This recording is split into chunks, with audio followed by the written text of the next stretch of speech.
Assalamualaikum warahmatullahi wabarakatuh. Selamat malam pemirsa.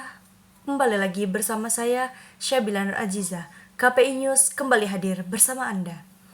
Di sini di pertemuan ke-6 saya akan memaparkan apa yang telah saya paparkan bersama teman-teman kelompok 3, yaitu mengenai definisi pendekatan dalam penelitian dakwah. Yang pertama, definisi pendekatan. Cara pandang, kerangka analisis, atau sudut masuk untuk memahami fenomena dakwah secara ilmiah. Membantu peneliti memilih metode, menentukan jenis data, dan merumuskan kesimpulan. Melibatkan sosiologis, psikologis, antropologis, komunikasi, hingga historis. Dakwah adalah praktik multidimensi yang tidak bisa dipahami hanya dari satu sisi saja. Berfungsi sebagai pijakan awal yang memastikan penelitian dilakukan secara sistematis, logis, dan sesuai dengan kerangka akademik. Urgensi pendekatan dalam penelitian dakwah.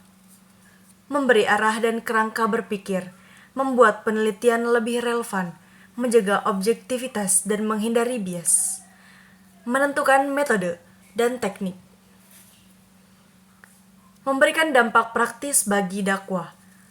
Selanjutnya, macam-macam pendekatan dalam penelitian dakwah. Yang pertama ada pendekatan secara normatif teologis, yaitu menganalisis dakwah berdasarkan ajaran agama, Al-Quran, hadis. Yang kedua ada pendekatan sosiologis, melihat dakwah sebagai fenomena sosial yang terkait dengan struktur dan dinamika masyarakat. Yang ketiga, pendekatan psikologis, yaitu menganalisis dakwah dari sudut pandang psikologi atau motivasi, persepsi, sikap, dan perilaku. Yang keempat, pendekatan komunikasi, memandang dakwah sebagai proses komunikasi, yaitu dai, mad'u, pesan, media, dan efek. Yang kelima, pendekatan struktural institusional. Dakwah dilakukan melalui lembaga resmi seperti masjid, pesantren, kampus, organisasi, dan pemerintah. Dan yang keenam, pendekatan kultural, menggunakan tradisi, seni, adat, dan budaya lokal sebagai media dakwah. Yang ketujuh, pendekatan teknologi atau media, yaitu menggunakan media massa, internet, dan platform digital.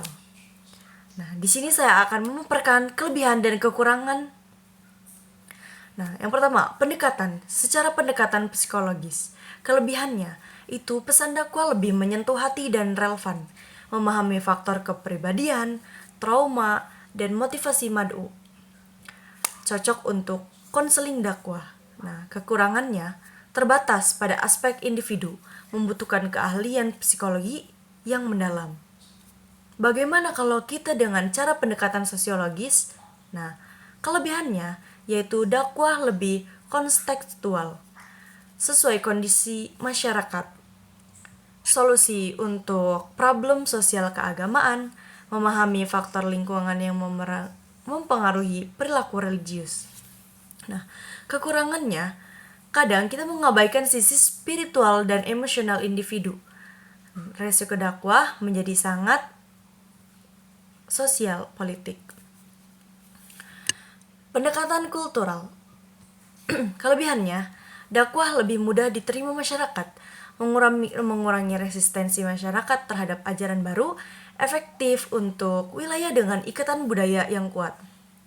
Nah, kekurangannya yaitu resiko pencampuran ajaran agama dan unsur budaya